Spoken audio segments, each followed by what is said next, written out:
Hello, everybody. Our guy Corey's already in the live chat saying he wanted free basketball tonight in this Duke-Kentucky game. We did not get that, but you will get some free content tonight right here on YouTube for this Wednesday slate. 8 games going hard, and what better place to get all the information than right here on One and Done. So let's get to it. Recording live from somewhere. This is One and Done. Get out the insurance cards, get out the copays. The office is open, my friends. Brought to you by drroto.com. It's time once again for everybody to come aboard at the Green Screens and Media train. Welcome to One and Done. Bienvenidos a todos a One y Done, your fast break of college basketball information. We are powered by the universe's greatest website, DrRoto.com. I am your sometimes humble host. I'm the conductor of this whole thing. Choo-choo. At your bottom dollar, that's right. You can find me on Twitter at Dr. William Cannon. I go by the name of Jay Heinrich. Good to see you here this evening. We thank you for tuning in with us. And I am joined tonight by two of the absolute best in the business to do it. And you know we're starting with that man, El Capitan himself, the captain of the Green Screens Media ship. Find that man on Twitter at MCHolland34. That, my friends, is the OG Money Mike, and the money is already pouring in on this young season. That is Mr. Mike Holland. Mike, what it do? Yeah, the money is still flowing. So another great night for the crew, man. I'm seeing some green screens already getting posted on X here. So yeah, man, I want to do this every day. So I'm glad we decided to hop on tonight. The people have been asking for it out there. So if you're not catching us tonight, hopefully you're catching us sometime tomorrow before the slate tips off. Excuse me, didn't mean to cough over you there, Mike. But I'm excited about doing this. We're going to show up every night. We might. No, maybe not every night. But we're going to show up quite often here to chop it up with you, the Green Screens Media universe, and the live chat is already popping. We'll get to that in a minute after we get to that guy who's last in the intros. But you know he's first in your heart. He is the Baron of Bread of Green Screens Media. You can find in those Twitter streets at Fantasy Nav. He's Eric the Blue. What's happening, man? Man, we out here living. We're about a week into the new season, and we had some marquee games that were going down tonight. So we are reeling from a nail biter of a finish in one of our key games on the slate from this Tuesday, and we're ready to turn the page. Right, those green screens are posted. The live chat is filling up. That means we're about to get out here and do it all over again. The liveliest live chat in all the land, right here on One and Done, including our guy Cam C. Thuggin, Tonio Chaka up there in the chat. Good to see Cam.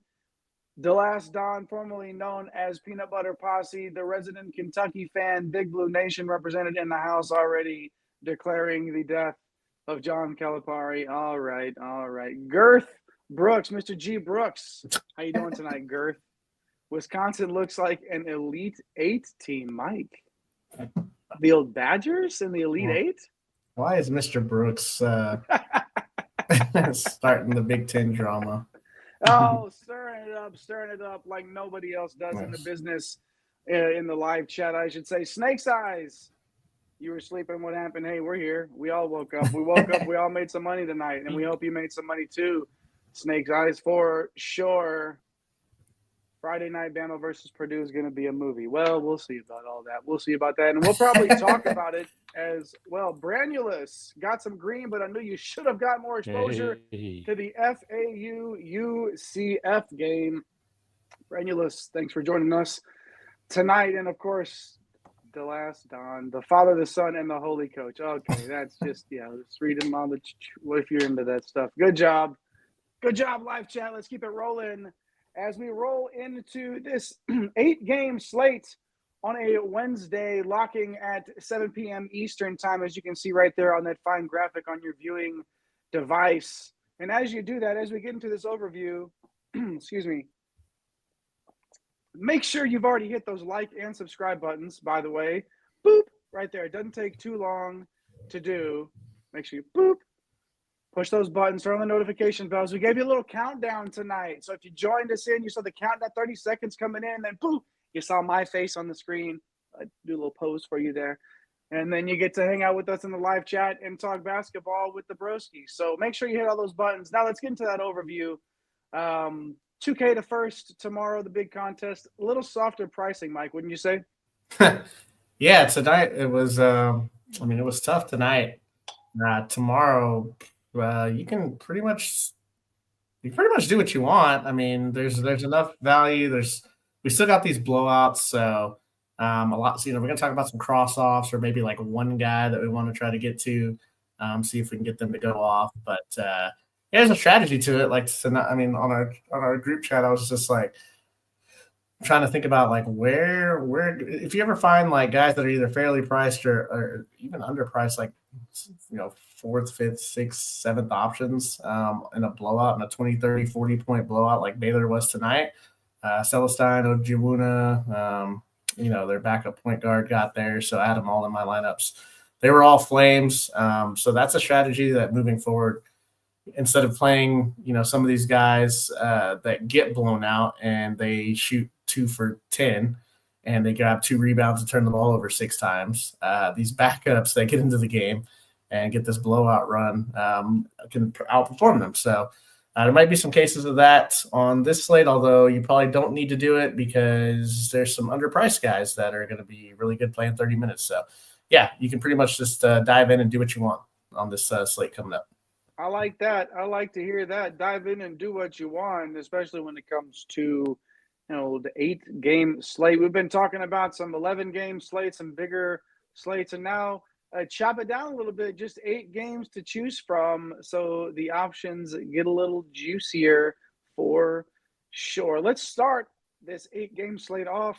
Excuse me, gentlemen. Man, these allergies, are these allergies getting out to anybody Hey, else? if anybody missed the live before lock, I think I died twice on air. So goodness, well, we're happy that you didn't, first of all. Yeah. But yeah, no, let's kick off this 8-game slate with Montana and Tennessee. Montana only implied to have 60 points in this one, the 142-point implied total in this game. And as we've often joked, a game with Tennessee involved, at first to 60 wins, but Tennessee gets up and down a little bit these days, a little bit more than they used to at least. But let's start on the Montana side. We're still in the point of the season where we're talking about these teams' last games, and they sound like they're made up. They sound like something that AI would input into a sheet here to read off of. Montana beat Northwest Indian. Yeah, Northwest Indian. By 50 last time out, but they lost to Oregon 79-48 before that. So, Eric, this is just a poor matchup against a really tough Tennessee defense. Yeah, at least we can say that we've heard of this Tennessee program that they'll be facing off against in this one tomorrow night. Looking at the Montana side for the Grizz, I mean, it's got to start off with Brandon Whitney, right? 5.8K. He's played big minutes in games that have been a bit more competitive. Like you mentioned off the rip, they're getting 22 points in this one, so a bit of blowout potential probably makes Whitney about $1,000 too expensive, right? If I'm going to try to get into this Montana side, I actually like going down to Money Williams here, 4.5K. Certainly the guy I've got the most interest in. The price is much nicer. He's a really good scorer, right? You look over these last 3 games, played 29, 26, 27 minutes respectively, takes a bunch of threes, right? You don't have to hit many of them in order to pay off a 4.5K price tag. But yeah, on this Montana side, pretty short list of guys that catch my attention, and it's really only one that does so for a positive reason, that being Money Williams. Money. Put him in your lineups, ladies and gents. As you see, our guy Corey, the king of the single entry. Check those standings tonight, my guy. Might see a name you recognize a little bit higher than you over in the single entry, Mr. Oh, McDaniel. what? It's One Jay. of those good old nights for me out there in those streets. But good to see Corey in there as well. He had a good night. You know, Corey always out here on one and done for sure. What about the Tennessee side, Mike? 82 implied points here. Crushed Louisville on the road by 22 last time out. Got to like the implied total here. So, Mike, what's your take on the Vols?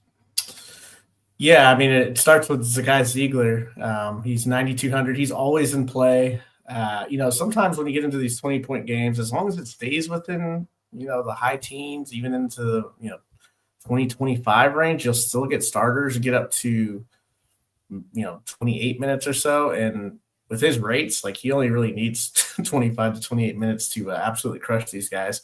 36% usage rate so far in the season, 42% assist rate. He's the reigning SEC Defensive Player of the Year. He has a 4% steal rate on the season. I don't know that he's a lock button because of the blowout, but maybe a 40-50% exposure to him. So Zakai Ziegler at 9,200, you're gonna have the coin to pay up for him because there's only 3 guys above 9K, and you got a lot of guys that you can easily fit in under 6K. So looking at him for sure. Chaz Lanier, if you want to pivot, he's $1,600 cheaper. He is the transfer from North Florida. He's been awesome as far as scoring the ball. He has a 37% shot rate. Guy just absolutely chucks. But the problem is he's not really contributing outside of that. So for 7,600, Eric always says it, man. Once you get into like these high sixes, once you get into the sevens, and all you do is shoot, like it's really tough to pay off these price tags. He's gonna need to get 3 or 4 rebounds, a couple of assists, maybe a couple of steals or a couple of stocks, and to even get remotely pay off 4x for Chaz Lanier. So if you want to be contrarian, absolutely, especially in a larger field, have much more interest in either stacking or going to a one-off here with Jordan Gainey. He's 5,200. He's had a really nice start to the year. His price has come a little bit up from where it was opening the season here, but he's contributing some boards, some assists. He can score. Seems like he's a lot more comfortable this year, and Rick Barnes is willing to go to him a little bit more as kind of a third option. So a very solid play there. And then I'll just mention Jemai Meshack. He's 5,100. He's a GPP target. If Dubar remains out, if Dubar's in, obviously we don't want to mess with Meshack. He's only got an 11% usage rate. Those are usually guys that I hate, but he can rack up stocks. And every now and then he'll have like these random games where he gets 10-plus points, real life points. And he did it 3 times last year. And when he does that, he's able to rack up 6 or 7 boards, a couple of steals and assists here. So, just a large field play for sure. If I'm obviously, putting them together, I'm probably going 90-10 Gainey to Meshack. But he's in the player pool just because they have an 82 implied total and if Dubar remains out. But a lot of my exposure is going to be going to Ziegler and a little bit to Gainey here. Hard to ignore that implied total. It just is. Like, you feel like you have to have a piece or two of this side, especially on a short slate like this. No doubt about it. Good stuff there. 1 game down, 7 more to go. Next one on the slate is Louisiana and Houston. We've talked so many times on this show, basically, like, if you're playing Houston, cross them off then, because the defense is there and you just don't know, are you going to get to 50? It's tough. And like you were saying, Mike, if you're pairing up for some of these guys in these tough matchups and they're not getting their point totals, do you think they're getting 3 steals for Houston? No. So again, it's going to be tough for some of them to get here. Especially, lost to Kent State to open up the year, did Louisiana, and then beat a team called Texas Dallas. That is real. It's not like Dallas, Texas, where they just flipped it. And there's a basketball team, Texas Dallas, and they only beat them by 17. That kind of gives you an indication of where Louisiana is, and I almost feel like 23 points on this one. It seems like a large number. Kentrell Garnett for Louisiana, 5,300. In close games, he's going to play the whole game. He's just going to be on the cardio guy. But at 5.3K at this matchup, it's hard for me to consider playing him. And then Kendall Davis He does have the guard forward, starting pitcher as a relief pitcher eligibility there, and is relatively cheap at 4.2K. But he came off the bench the second time around after starting the first game. I don't even know if I like him if he's starting. Check the lineups and see. I mean, that if you're just looking to plug somebody in at the end for 4.2, but especially if he's coming off the bench and looking at this matchup, Eric, I'm kind of off of Davis too. Yeah, it feels a little dicey with Davis. Honestly, with this whole Raging Cajun side, right? Like I like percentage of my salary exposure tomorrow, I want to keep very, very low on this side of the game. Like, if I'm gonna do it, maybe we can go down to like a right at 3.2K. He's certainly the one I have the most interest in on the Louisiana side. Former Power 5 player, right? Had a cup of coffee in the big time with Oregon State and with Mama Rock's beloved Georgia Bulldogs. So, if you're going to prospect in this market, he's probably the best way to do it because he's damn near min price. But apart from that, not really looking at anyone on the Louisiana side. Moving over to the Houston side, 82 implied total is not bad. They're coming off of a very tough loss to an inspired Auburn team. Louisiana, their opponent, they are 289th in height and 353rd in offensive rebound percentage to go along with 262nd in 2-point attempts. So Houston should be able to throw their weight around a little bit. Mike, does that have you starting us off with the forwards here maybe? Yeah, I mean, I look at Houston. It's kind of the same situation that we look at, with the Tennessee side, right? Just such good defense. They're going to be able to get some stocks here. They're going to be able to get out in transition. The problem is this game's going to be over probably pretty quickly. Unfortunately, Louisiana lost their best player at the beginning of the year, so probably not much of a fight happening here. Like you look at the pricing on Houston, it's like kind of reminds me of Baylor tonight. Like Juwan Roberts at 7,300, like. He's an okay play. He doesn't shoot the ball enough, and they don't go to him offensively. But he is a guy that obviously can rack up stats, stocks, and then rebounds. If you can get a cheap double-double, maybe he can pay this price tag off. This is a deep front line, so that's what Javier Francis back. You have Tugler there. They're going to get out there. So I don't think I'm going to go to Roberts. Looking at the rest of this, I do have some interest in Milo Suzanne, 7K.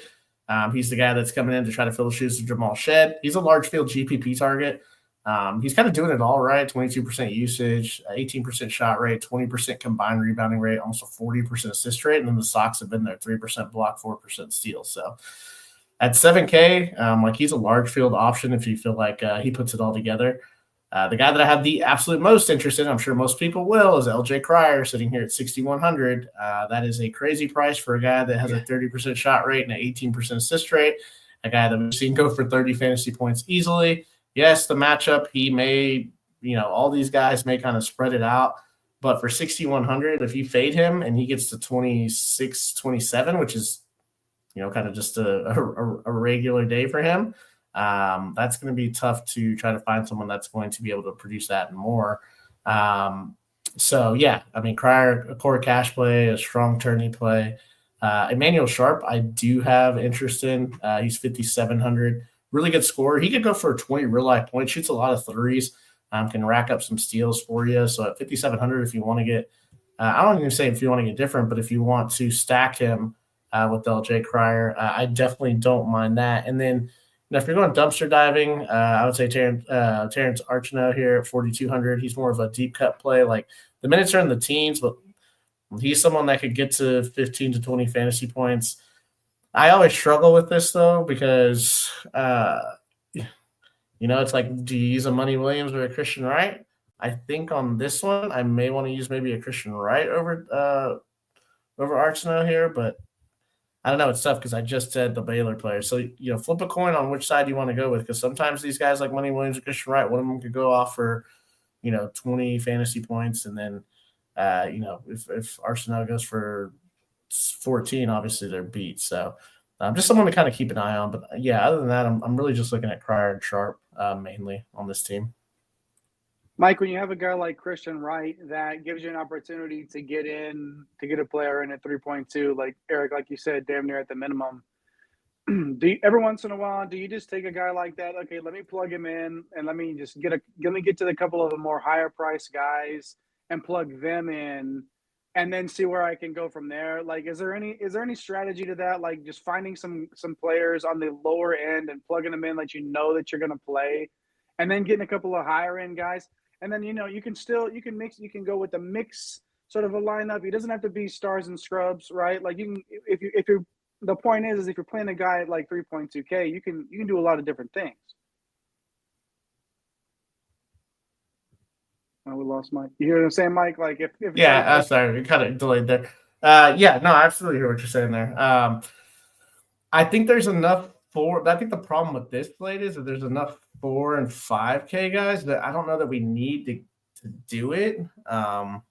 Especially with Cryer being 6,200, like you're going to start filling in some of these plays that, a 5K guy, a 4K guy, and then a 6K guy, and you're still going to have a lot of salary because there's not a lot to pay up for. I would say if this slate had more, 9K guys to spend up for, then I would think Christian Wright I would click the button on. I may go back to the point where I'm just, taking through, the 2 guys on Houston or 3 guys on Houston and hoping they just go absolutely nuclear on the first half, and then you kind of coast in the second half here, and you get some additional gets a 3-4x in the first half, and then you're just kind of hoping a little bit more damage can be done. But yeah, I'm with you on Christian Wright. Like, yeah, the matchup is terrible, but if he plays 22 minutes and he knocks down a couple of shots at 3,200, he hits a couple of threes. I mean, right now you kind of like you said, you've kind of opened up your entire playbook. But where's the money to spend it on? I guess in this, there's no 10-5 flag. There's no 10-2 Dickinson. So kind of tough situation there. Yeah, that's basically the point, right? Is on an 8-gamer where there's not a lot of those spend up guys that you're just going to want to get to. Maybe you don't have to take that chance on a player like that at 3.2, but maybe you need him. Who knows? Mix him in for sure. He's in the player pool, no doubt about it. Good stuff there. That's game 2 in the books. Let's get to game 3 here. Wyoming and Texas Tech out there in Lubbock. There's not really many other reasons to go out to Lubbock other than to watch a sporting event. And this happens to be one of those. Wyoming Cowboys coming off a win over Tennessee State, 81-66. This is just another rough matchup, just period. Couple of teams that are gonna just slower than Christmas. Just absolutely dragging ass. And for the Wyoming side, Jordan Nesbitt, 7K. You love the 32% shot rate. He takes a ton of shots. But I don't see the need to go here with that 59-point implied total. 140 points implied for the game there, Eric. How about the Texas Tech side, though? A couple of big wins over some mids in there in Bethune-Cookman and Northwestern State to start the year. 81-point implied total. What are you liking about the Red Raiders, Eric? Yeah, you're really trying to thread a needle here, right? Like, 81 points implied team total is fine, but they're going to have to be super efficient if they want to get to or surpass that number, right? Because the math just isn't here in terms of the number of projected possessions. So they're really going to have to see it go through the hoop a lot in order to get there.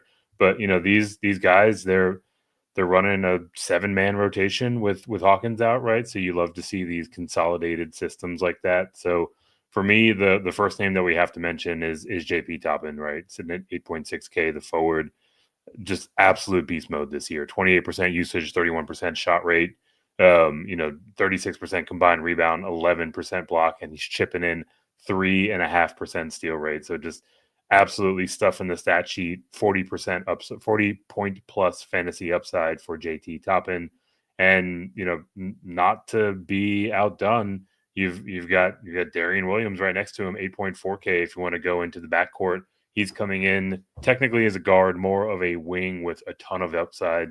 Again, 27% usage rate. Shot rate's not quite as high, 24% in that regard.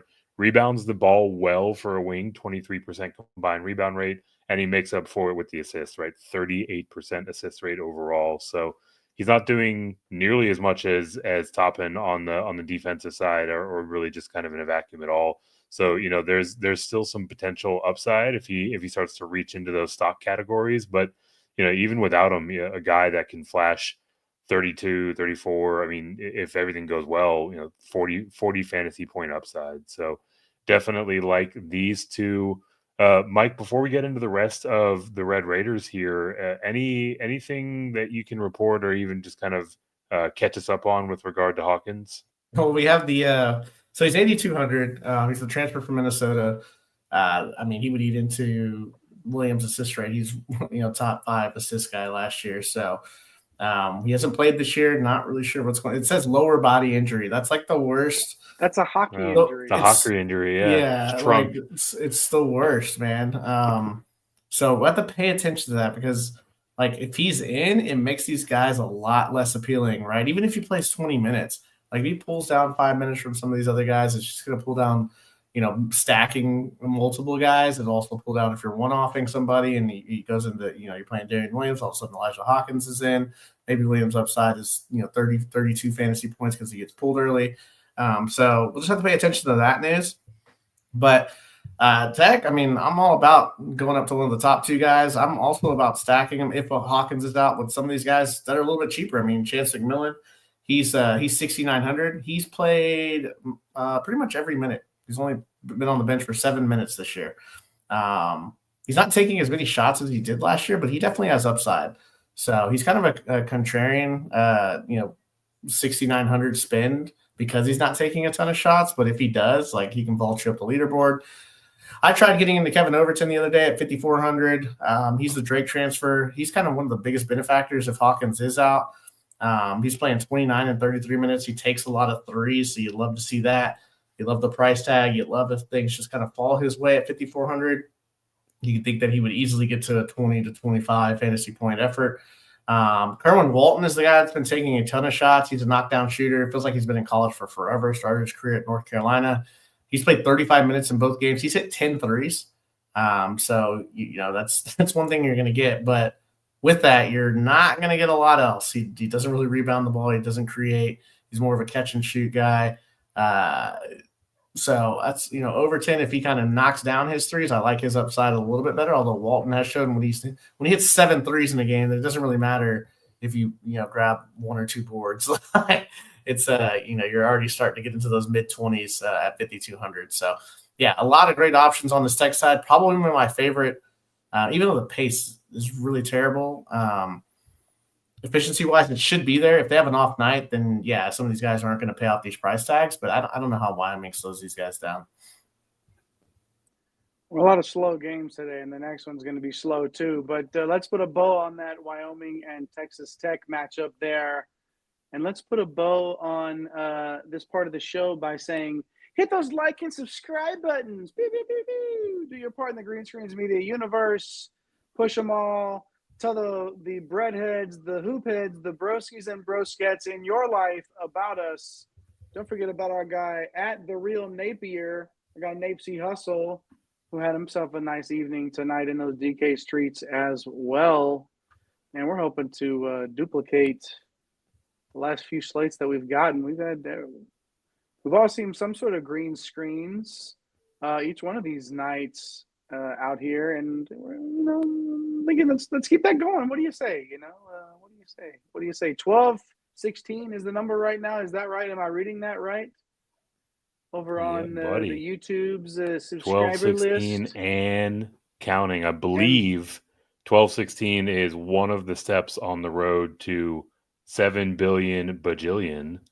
70 fulfillion gazillion, I think, is our target, and 1 is our target number tonight. And good to see Tubby there in the chat.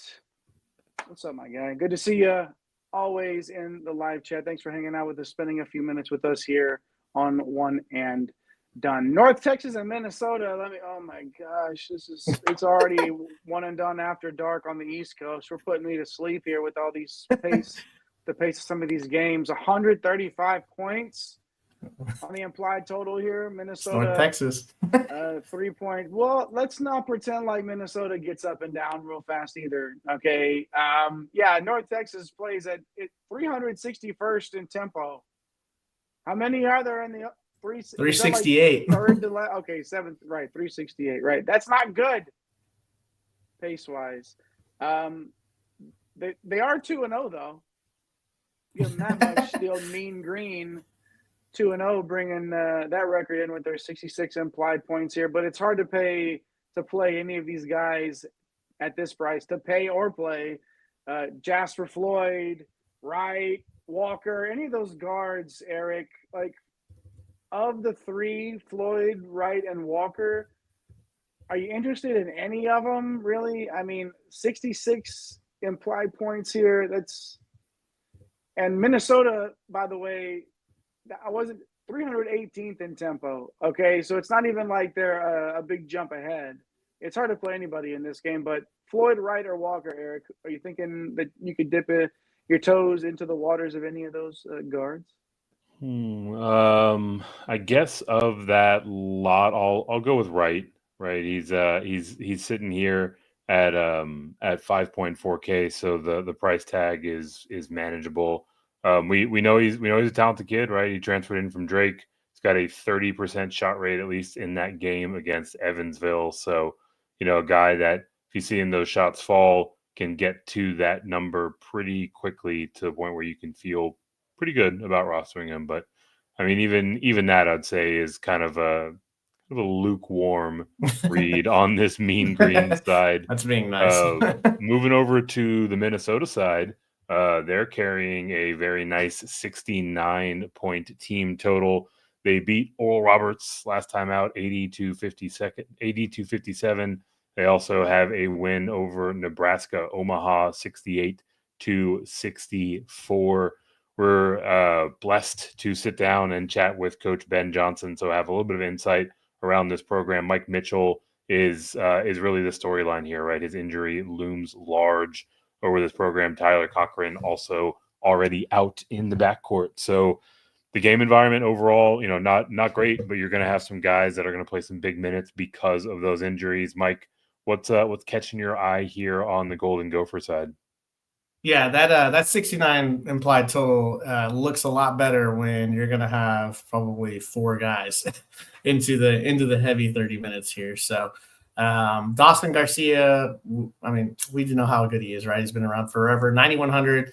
He's going to need a double-double, though, to pay off this salary. North Texas, giving up 67% from two-point land against Evansville. So Dawson Garcia, an inside-out guy. So I feel like he's going to have an easy time scoring the basketball.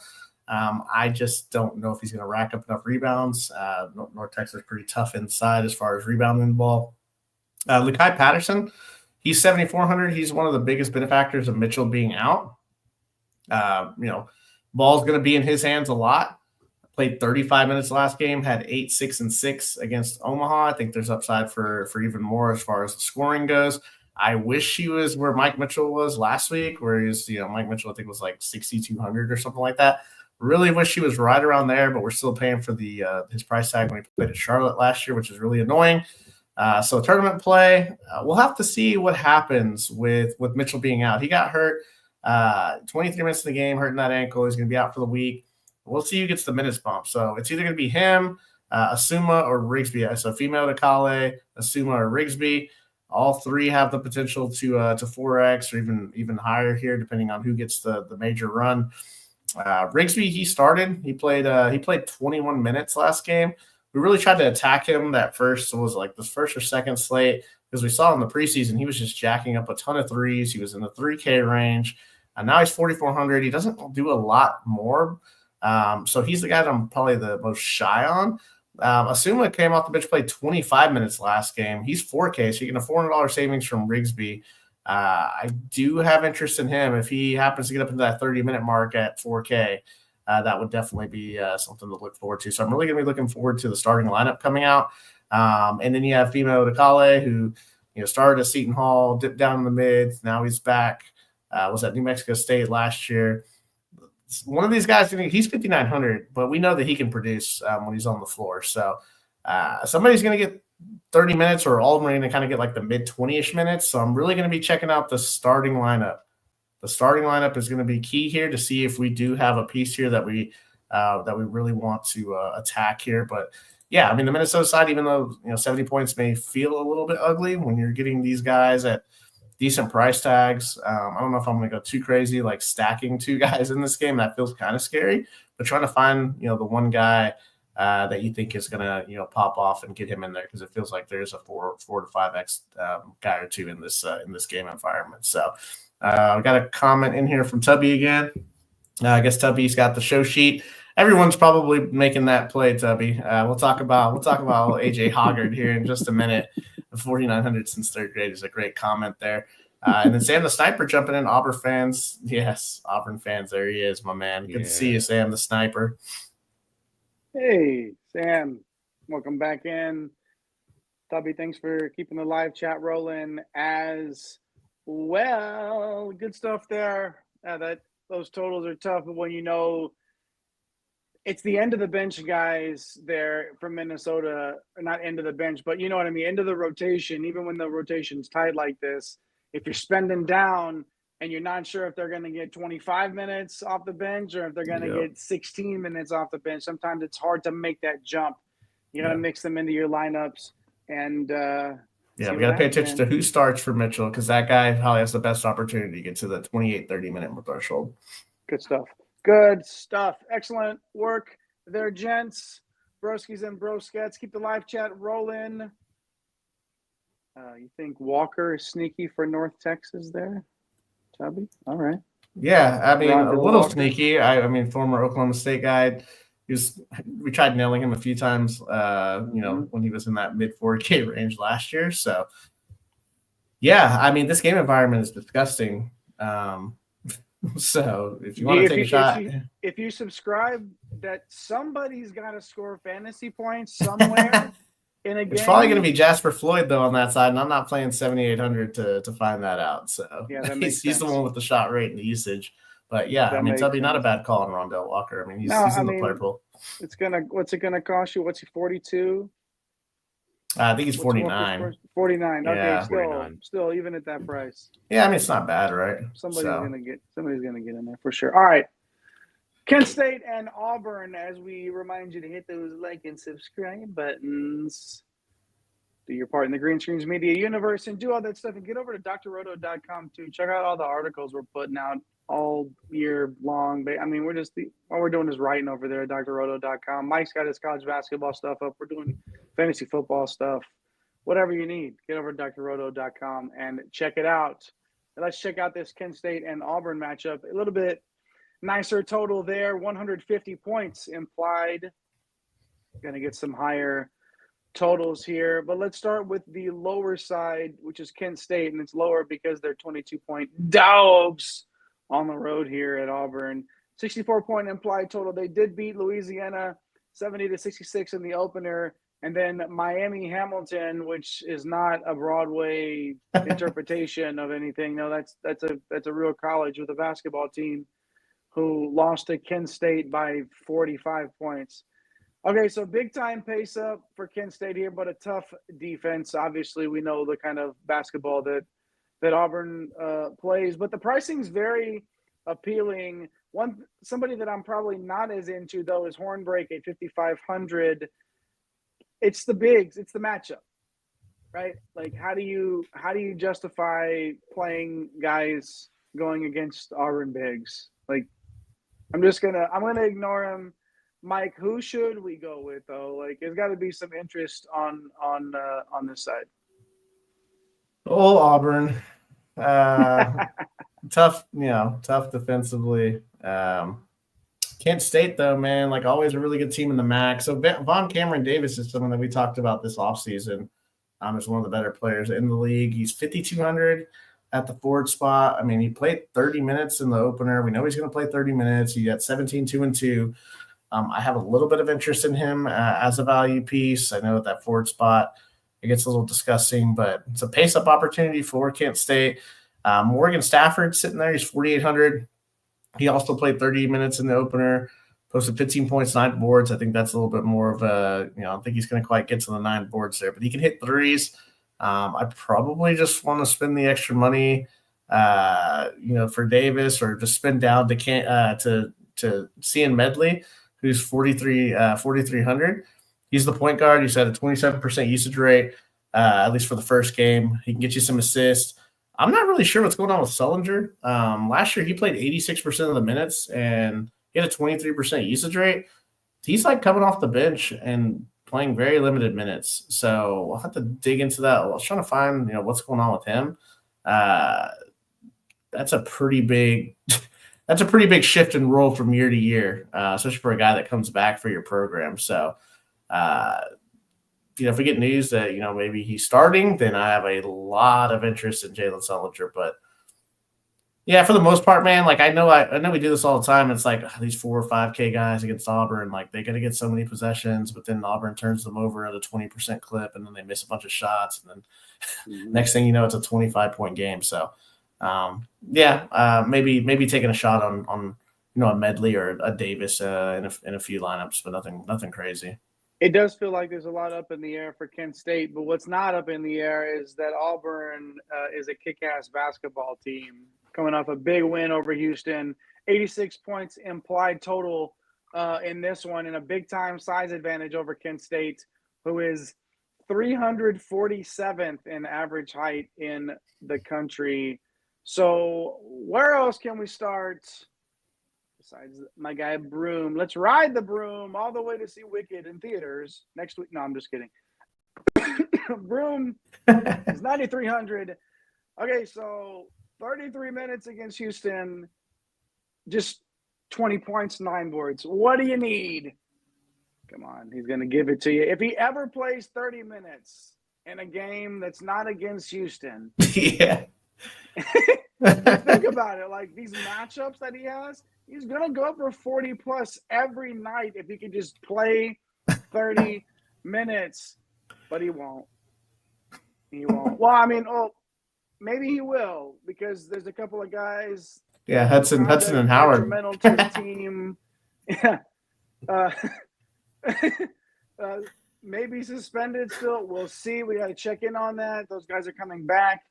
But it doesn't matter. We know Bruce Pearl loves to play a million guys, Eric. So who's taking – if those guys are suspended, who's getting a bump from that? And who should we consider on the old Tiger side?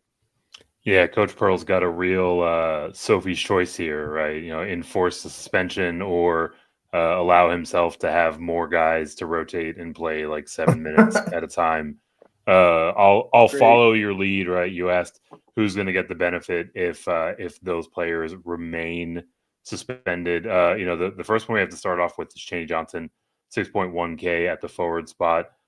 He also got 30 plus minutes, 31 minutes specifically, and all he did was slash 11 points, 10 boards, and 11, 10, and 4 in that 31 minute game. So, I mean, if we knew he was getting 30 plus again, he would be a huge priority. We're just gonna have to follow the news on this one. And then moving down a little bit, about $1,000 over to the guard position, we've got Tahad Pettiford.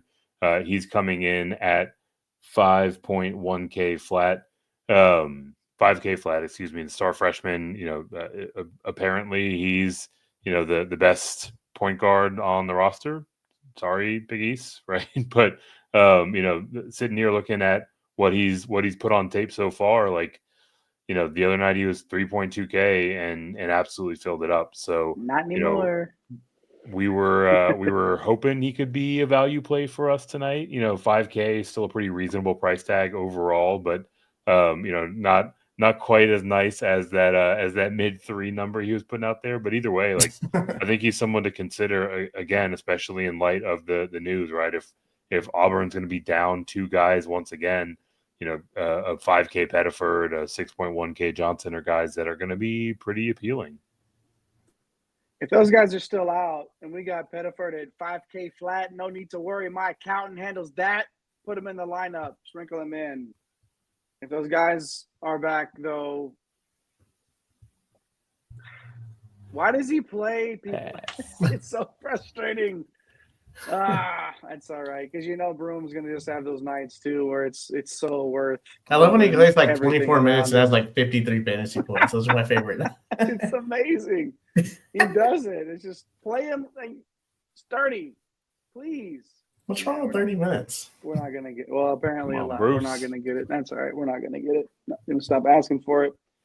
What I will not stop asking for is for you to like and subscribe this channel. Hey, and if you're over on Elon's Hill, on Twitter, X, if you, whatever you call it, whatever it is that you do over there in the Twitterverse, if you're watching us over there, make sure you get over to YouTube and push all them buttons so you don't miss what we're doing over there. That really matters to us, and we appreciate when you do that.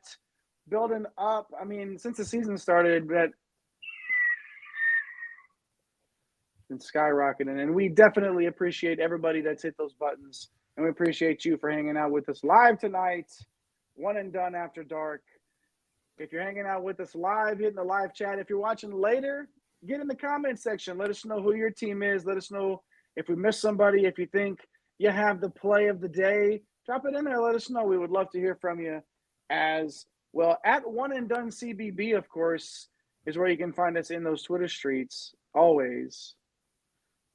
Elon's hellhole was not banned as a term. I don't think so. Was it?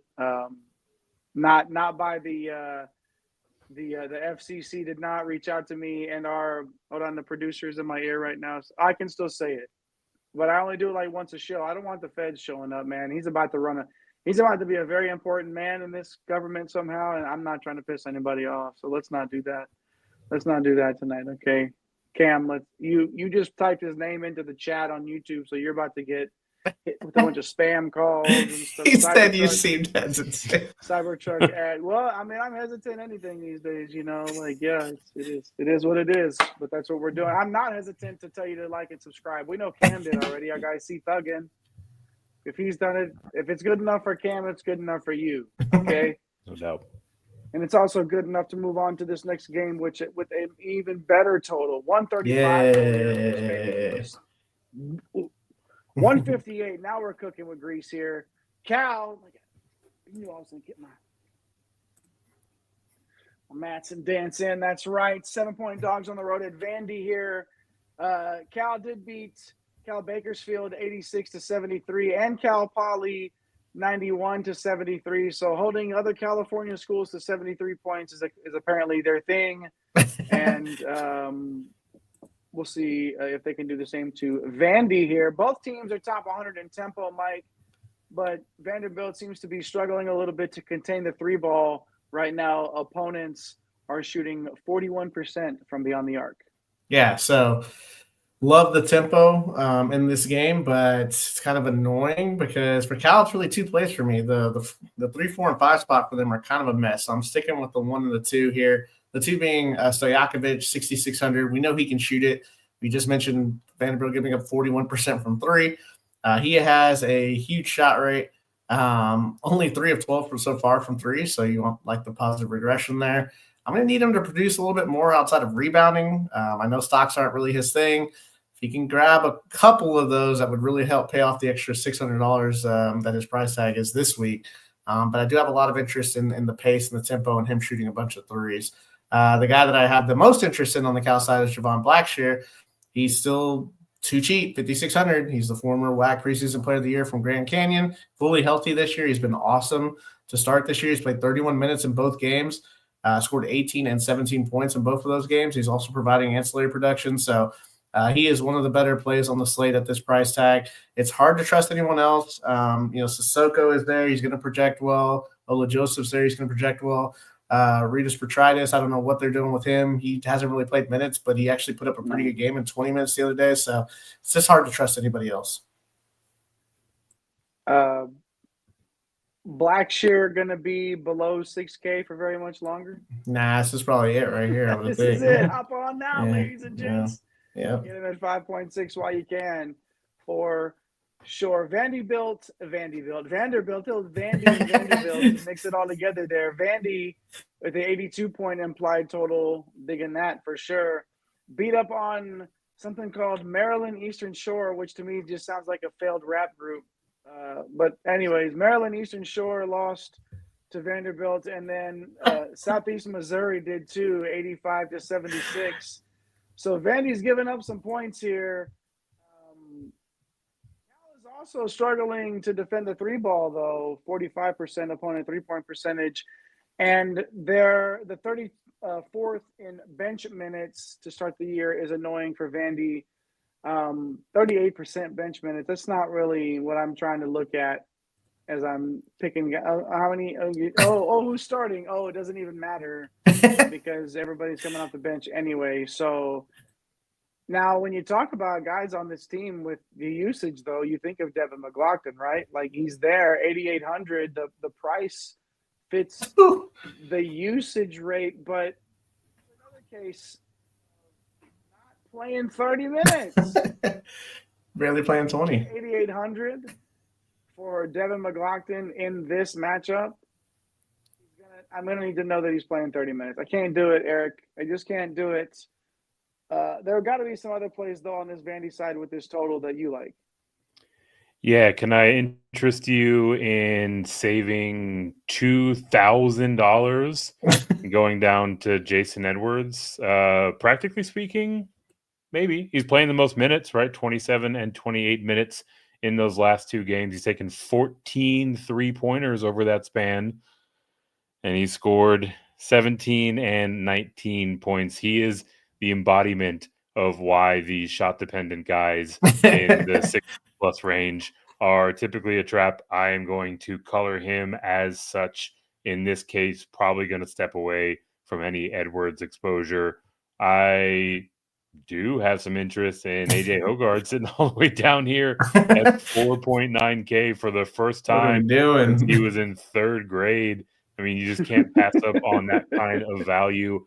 He, despite being approximately half the price, is right behind Devin McLaughlin in terms of usage, 33%. He missed that first game due to the NBA process. In addition to his 33% usage rate, he also brings a 26% assist rate, and he can chip in blocks at a 5% clip. 5% block and steal rate from that first game. So, expect him to be the lead dog. I mean, I hate to say that anyone is really a lock in the modern CBB DFS streets, but he's probably about as close to it as you can get sitting here at the sub 5K price tag. Speaking of guys that aren't going to be below 5K for longer, and speaking of guys who probably won't be below 6K for much longer is Hubbard for sure. Yeah, lock him in and watch the money flow. Love plays like this. And this is early in the season, right? This is why one of the reasons why we've had so much success. We've been able to target some of these plays before the odds makers, before the dollar setters, if you will, are really primed in on their craft as well. And there's not any better place to learn about that and to get the plays for your lineups. Not a better place than one and done right here. So like our guy Cam said, hit that subscribe button. We do our best to provide the best CBB content that we can. Us three on the screen right here, and our guy Nape, C Hustle as well. Our guy Chris doing a lot of things behind the scenes as well, does Chris. And yeah, man, we're just excited to be talking college basketball as often as we do, and we appreciate everybody for hanging out with us while we do it. And hey, if we can make a little bit of that paper in the process, I think we should probably do that. Had a nice little $20 stat correction come through, so that's nice. Always nice to be on the positive regression of stat correction. I'm gonna have to hop. Finished 10th in the big jam. Yeah, 10th. Yeah, so little 10 spot there. It's another top 10. Let me hit a refresh. That earned me $150. Let's go. Let me see if I can refresh and have it by the end of this game. Refresh. If we got in the top 10 of the single entry, fingers crossed. Anyways, here we go. Hofstra and Seton Hall. All right, we're dropping these point totals back below 140 again. I thought we were over. Thought we were done. We're back. Done with that. Apparently, we're back. We're back. 138 here on the total. Hofstra. Westbury. The lads down at Old Westbury gave it a real jolly go at it to give 62 points against Hofstra. Alas, fell short as Hofstra scored 89 in that one. Old Westbury and Iona, a real team that I've heard of before, lost to Hofstra as well, 90-76. So a couple of wins early in the season for Hofstra, getting the old confidence up. but a pace down against a slow and defensive-minded Seton Hall here. Pricing is tough. You got Oranguren at 7,200. You got Sanders at 6,400. Cruz Davis at 6,000 flat, 6K flat. And then TJ Gatson at 5,600. A bunch of guards here, Mike, all within that all sort of fall in that what we call a mid-range pricing, basically a higher mid-range for some of these guys. But how do you tackle this Hofstra side against, like I said, really that defensive-minded team? Yeah, I mean, there's not a lot of interest on the softer side. These prices, it's too much. Aaron Angeren's been playing well to start, 18 points and 25 in the first two. We profiled him this offseason. Could be a contrarian tourney play, but I mean, 7,200, like that is insane for anybody against Seton Hall. So, I mean, just not interested on this side. More interested on Seton Hall side. I mean, 71 implied total. They've obviously struggled to start the year. Barely beat St. Peter's in the opener, then dropped the game to Fordham this past weekend by a point. So this is a pace-up spot for them. When I look at it, you have Jenkins at 7,300. He did go off in the opener. He's probably their best offensive weapon, at least proven offensive weapon at this level. Kind of quiet in the loss, but playing around 30 minutes, like he's okay if you think he gets it going offensively. I think this is much more of a side, Eric, where I don't even know if we want to go with a Diawusu because we kind of know what that is, but there's some guys that are a little bit cheaper that are intriguing. What are your thoughts here, man?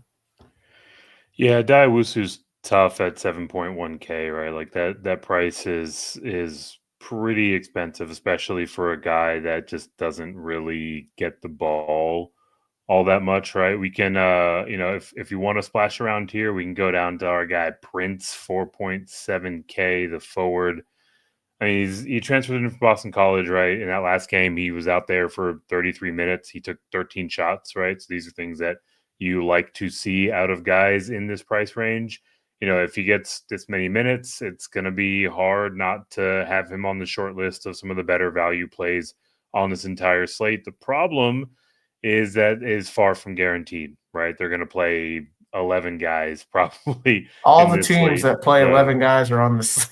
Yeah, it almost kind of feels like the slate from hell where everyone is just getting 9 or 12 minutes and the equipment manager and the backup PA announcer are all getting a little bit of run for good measure. I mean, Isaiah Coleman's kind of sneaky, right? Save $100 and go down that way. He's also part of this 11-man rotation, but a little bit more pop in his game if you feel like getting weird. But generally, this Seton Hall side is one that makes me feel kind of scared, and I'm probably not going to be clicking many of their names. I don't blame you, and we're going to talk about another team right now that is very similar to that, and that's Troy, who is on the road at Arkansas. Woo, Pig City! However it goes, 147 point implied total. Yeah, Troy's 2-0, and the tempo of this game is nice. They both play the top 100 pace, but this is another team that plays a ton of guys. And there's 16 teams on this slate, and it feels like 18 of them will play 11 guys. So however the math is math, and trust me on that one. Maybe Rigsby at 6,600. He plays the most minutes, but the rates aren't great. We might just cross this one off, guys. I don't think I'm going to destroy. I don't think I can do it. Arkansas, though, Eric, a little bit different story here. 80-point implied total, and some real talented players on that side. Yeah, for sure. Right. You mentioned the 80-point implied total, which we obviously love to see.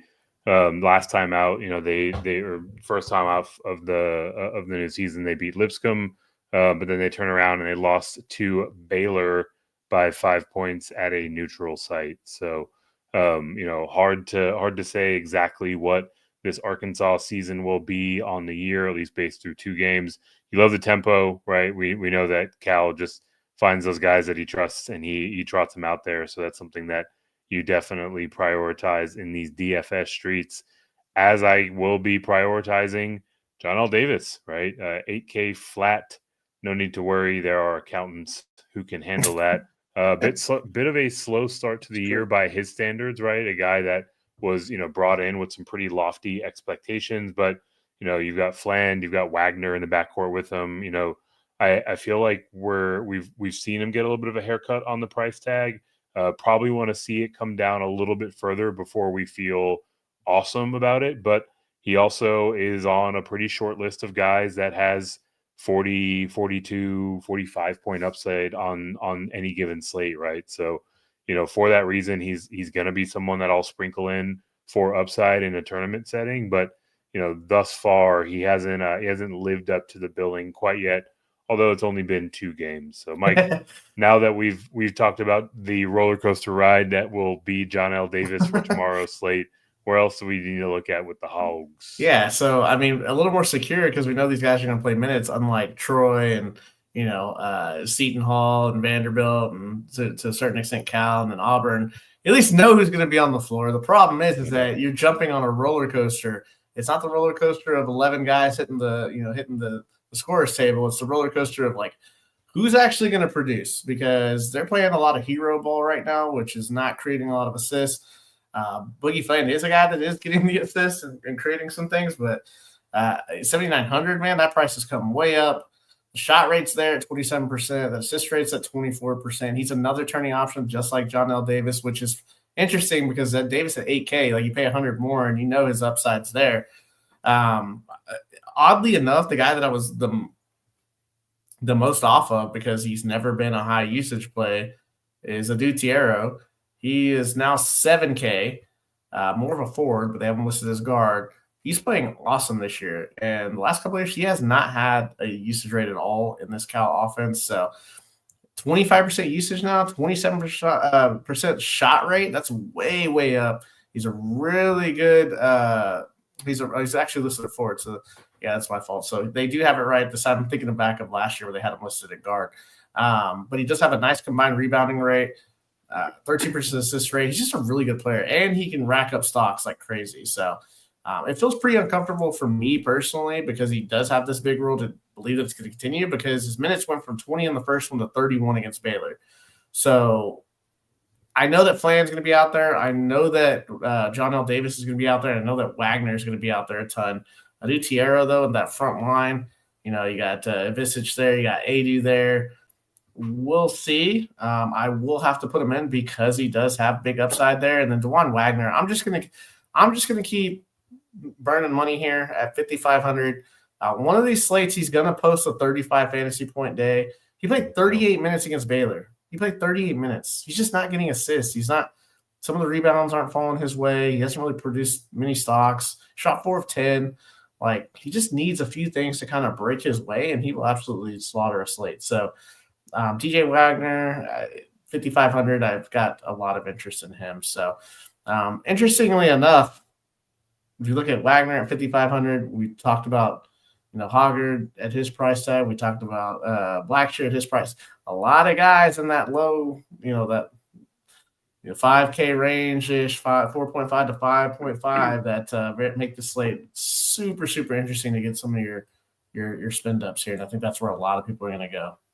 Well, and that's a big, again, talking earlier about planning lineups around smaller price guys, taking that approach to it. And when you have a bunch of guys in that lower mid-tier range that can get it done for you, you can do that too.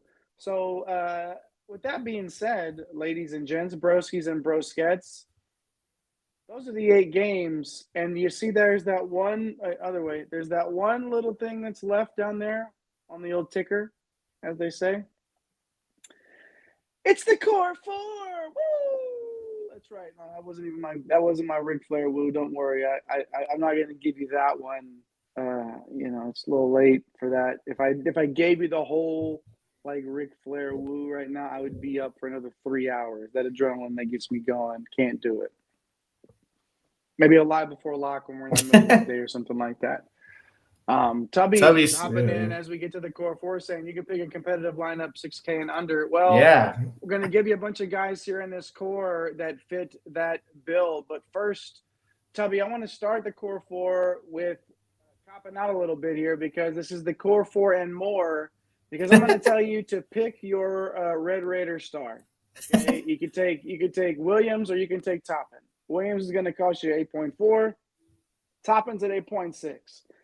Okay, you just got to pick the right one. Basically a 7-man rotation if Hawkins is out, but even if he's in, these guys are in play. And you love the floors there, but what you love more is the upside. And you hope you pick the right one and not the one that gives you Raider rash. So pick one of those Red Raiders right there, and then go down a little bit to LJ Cryer at 6,200. Way too cheap for this talent, and that almost fits Tubby's 6K and under right there, even with Cryer.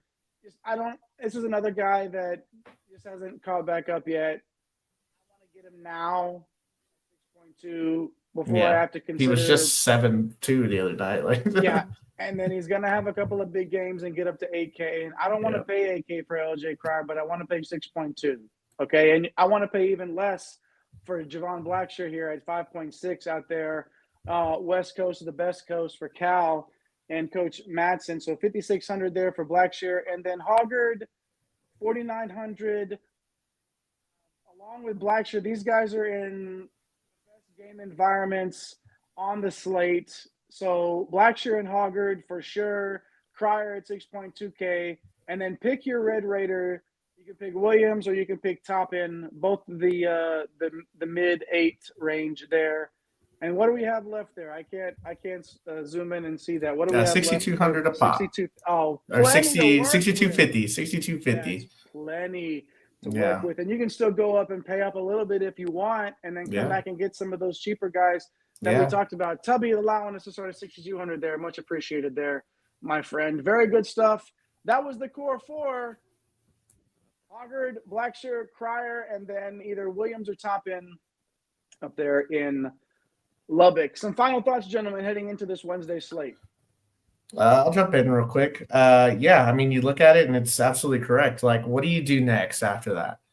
Like, what do you do next? Do you go spend a little bit more to get like a John L. Davis?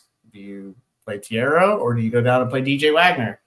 Now that if you play a DJ Wagner, allows you to go up and get somebody like Chennai Broom or Zakai Ziegler, one of the more expensive guys. You go do that though, and you're probably going to be dumpster diving. And then also you're kind of leaving out that whole Minnesota deal that's going on. So there's a lot going on in this slate. You can kind of do whatever you want, which is kind of nice because we just went through a lot of like pressure on this last slate, and that's kind of the beauty of it. It's gonna ebb and flow, man. So just have to pay attention to the news, and I'm excited to get after this one. So we've been knocking out of the park. Eric, any final thoughts here, man? What you got?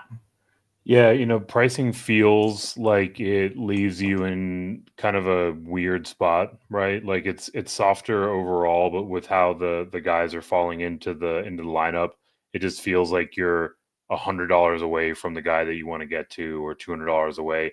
And usually whenever that's the case, like I feel like there's all the more power in just kind of planting your flag on your guy and being comfortable leaving $400, $500, $600 of salary left on the board. It's going to give you a different texture overall, and most people are trying to get within a couple $100 of their full budget, right?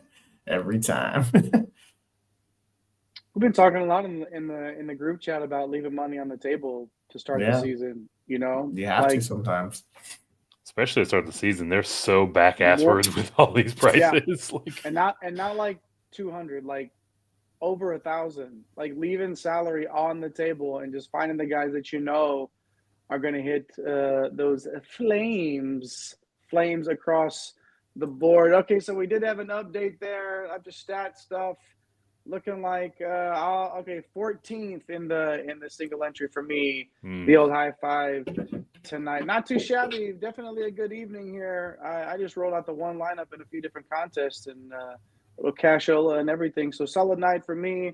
And we hope that you all have a solid Wednesday slate. 8-gamer.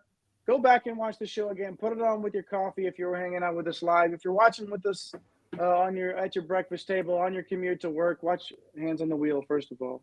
But however you're taking us in, we appreciate you doing that. He is El Capitan, himself. That's Mr. Mike Holland.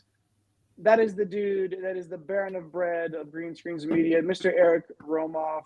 Don't forget about our guy, Napesy Hustle, our guy, Chris, at The Real Napier on Twitter. I am the conductor of this thing at Dr. William Cannon in those Twitter streets. Don't forget to follow us all at One and Done CBB as well. Make sure you follow us there. Hit all those buttons in the show page. We appreciate you.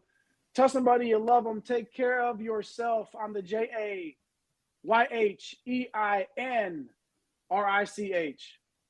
Come again. Peace. Thanks for stopping by the office. Get your fantasy prescription by subscribing to the channel and checking out drrodo.com. And until the next visit, be well and take care.